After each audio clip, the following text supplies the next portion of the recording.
Assalamualaikum warahmatullahi wabarakatuh. Gimana kabarnya anak solih-solihah hari ini? Tetap jaga kesehatan ya. Jangan lupa sholat 5 waktu dan tetap berdoa agar virus coronanya ini segera dihilangkan dari bumi sehingga kita dapat belajar bersama di sekolahan tercinta. Kali ini, Bu Guru akan menyampaikan materi Muhammadiyah memperjuangkan kemerdekaan bangsa dan negara. Kapan sih Bu dan di mana Muhammadiyah itu didirikan? Muhammadiyah didirikan di Yogyakarta pada tanggal 18 November tahun 1912. Pada masa itu, Indonesia masih dijajah oleh bangsa Belanda selama 350 tahun atau 3,5 abad dan dijajah Jepang selama 3,5 tahun. Saat Muhammadiyah didirikan, kondisi bangsa Indonesia mengalami kesengsaraan, kemiskinan, dan kebodohan. Pada masa itu, rakyat Indonesia dipaksa untuk bekerja tanpa diberi upah. Pada saat itulah muncullah pergerakan-pergerakan untuk perlawanan dari bangsa Indonesia yang salah satunya bertujuan untuk menyatukan seluruh bangsa Indonesia dalam melawan penjajahan, seperti Gerakan Budi Utomo pada tahun 1908, gerakan Muhammadiyah pada tahun 1912, serta Gerakan Syarikat Islam pada tahun 1911. Pergerakan-pergerakan tersebut memiliki cara masing-masing dalam berjuang untuk membebaskan Indonesia dari penjajahan. Muhammadiyah memiliki cara tersendiri dalam berjuang melawan penjajahan, yaitu melalui jalur pendidikan dan pemberdayaan masyarakat. Dengan pendidikan, Muhammadiyah mampu membangkitkan umat muslim dan pentingnya kemerdekaan dari penjajahan dan mampu mengurangi kebodohan generasi penerus bangsa. Dengan pemberdayaan masyarakat, umat muslim mampu membentuk masyarakat muslim yang amar ma'ruf nahi mungkar dengan semangat melawan penjajah. Itu tadi materi tentang Muhammadiyah memperjuangkan kemerdekaan bangsa dan negara. Selanjutnya, materinya adalah peran tokoh Muhammadiyah dalam memperjuangkan kemerdekaan. Tokohnya ada siapa saja sih, Bu? Untuk kali ini, kita belajar 3 tokoh Muhammadiyah dulu ya, Nak. Yang pertama adalah Kiai Haji Ahmad Dahlan. Kiai Haji Ahmad Dahlan lahir di Kauman, Yogyakarta pada tahun 1285 Hijriah atau tanggal 1 Agustus tahun 1968 dengan nama kecil Muhammad Darwis.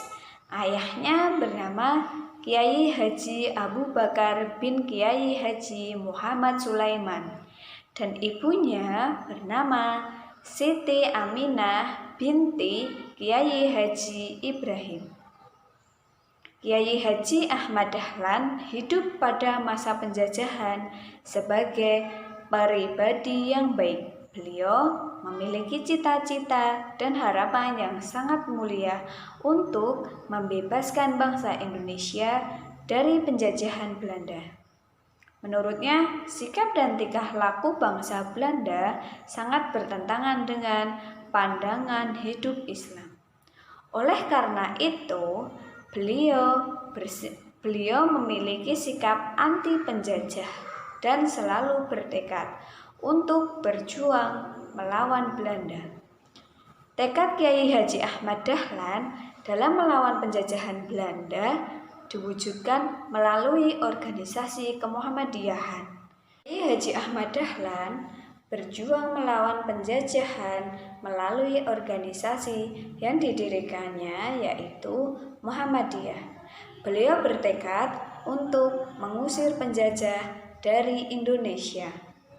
Melalui Muhammadiyah, inilah beliau mengadakan berbagai kegiatan untuk perbaikan kehidupan beragama dengan mengembalikan ajaran-ajaran Islam pada sumber aslinya, yaitu Al-Quran dan Al-Hadis. Kiai Haji Ahmad Dahlan kemudian mendirikan madrasah-madrasah untuk memperbaiki pendidikan masyarakat. Untuk tokoh Muhammadiyah yang kedua adalah Nyi Ahmad Dahlan. Siti Walidah adalah nama kecil dari Nyi Ahmad Dahlan. Beliau lahir di Yogyakarta pada tahun 1872 Masehi. Ayahnya bernama Kiai Haji Muhammad Fadil. Nyi Ahmad Dahlan hidup dalam lingkungan yang taat beragama. Belajar membaca Al-Quran serta melaksanakan sholat secara baik dan tertib selalu diperhatikan di rumahnya.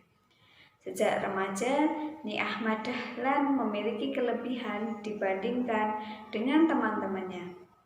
Selain cakap dan lancar berbicara, Nyi Ahmad Dahlan juga berani dan pandai. Berbekal pada kepandaiannya, beliau mengajar ngaji anak-anak. Sifat-sifat kepemimpinan Nyi Ahmad Dahlan sudah mulai nampak sejak remaja.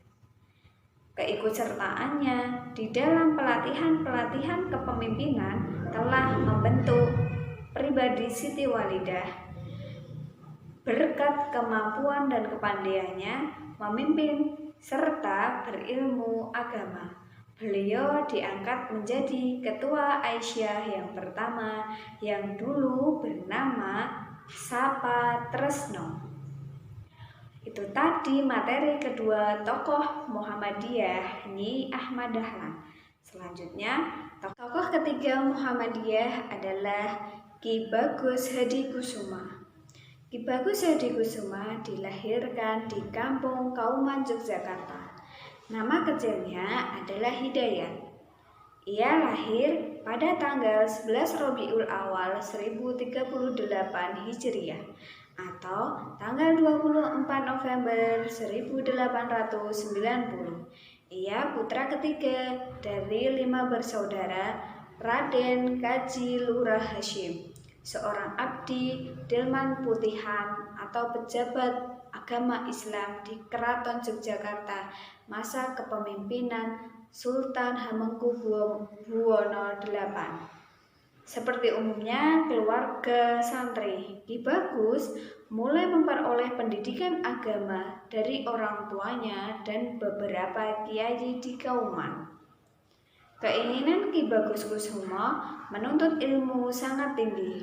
Pada masa kecil sampai remaja, beliau habiskan waktunya untuk belajar di pesantren.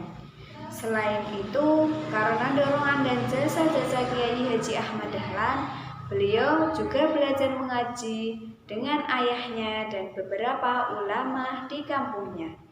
Ki Bagus Hadikusuma menjabat ketua pengurus Muhammadiyah sejak tahun 1042 sampai 1953.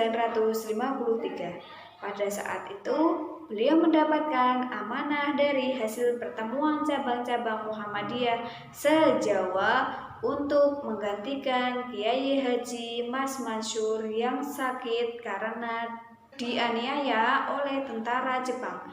Pada masa kepemimpinan Ki Bagus Hadikusuma telah dirumuskan buah pikiran Kiai Haji Ahmad Dahlan. Pokok-pokok pikiran inilah yang selanjutnya dituangkan di dalam Mukadimah Anggaran Dasar Muhammadiyah. Sekian materi Bu Guru, banyak kesalahannya mohon maaf. Akhirul kalam, wassalamualaikum warahmatullahi wabarakatuh.